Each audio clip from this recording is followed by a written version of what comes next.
In problem 107 and 108, we're given a parabolic arch that has a couple loads on it.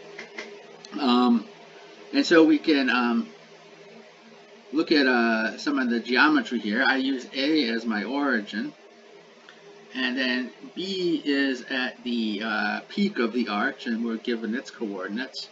And then C is at the other end of the arch. So at A and C, the two individual segments are pinned to ground, and at B, they're pinned to each other.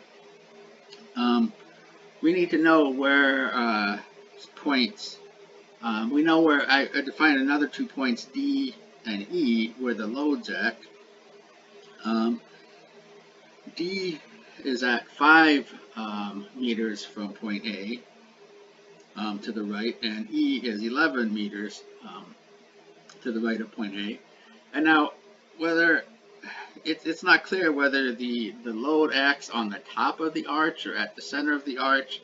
So it kind of looks like it acts at 3 meters, or at 3.2 meters, like the where the top of the arch where point B is.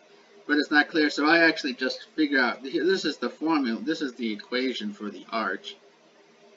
And so if you plug in 5 for x, you get 2.75. So if the load was acting at the middle of the segment, then it would be at 2.75. Now, it actually turns out that it doesn't matter what this number is; you get the same answer. So I went and calculated that for no reason, but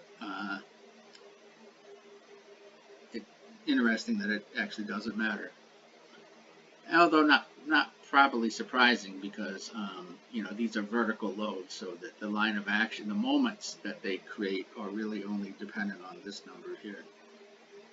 So I basically said, we have minus P at point D and minus Q at point E, and then it's just a matter of summing forces and moments. The first one I did was on the structure as a whole, so FA, C, D, and E. So I looked at those, and those points where those act. So that gave me 3 equations. And then I looked at the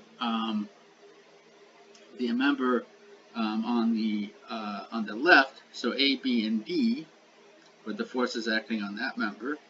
And so we have 6 unknowns: the 2 components of force at A, the 2 components of force at B, and the 2 components of force at C. And so in problem 107, we're asked if P is 112 kilonewtons and Q is 140 kilonewtons, what are F and A? And it turns out that F is 200 kilonewtons to the in the horizontal direction, and FB is 200 kilonewtons minus 200 kilonewtons in the horizontal direction. And these two things need to cancel out because the only applied loads are vertical, so that's good. And then we have the vertical loads here, and we can see that we have 122 kilonewtons at A, and at B we have minus 10 kilonewtons. So at B, we actually, if B was this way, so it's actually this way, so we have compression at B. So point B, they're pushing against each other, which we would expect. So that makes sense that that's a negative, and so that's a good check. And now if we swap the loads, and now P is 140 kilonewtons and Q is 112 kilonewtons, that's for problem 108. We see that now we get a little bit greater load in the horizontal direction at F and B. Okay, and again, it makes sense that this is compressive.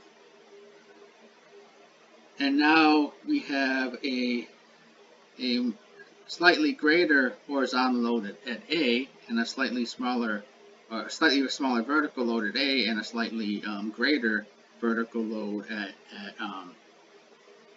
at B. And again, this is going to be positive now because it is going to be acting to slightly push up on the member AB, So this is, it's going to, on the member AB, that force is going to be slightly in the positive x direction, but in the negative y direction mostly. So it'd be kind of like this.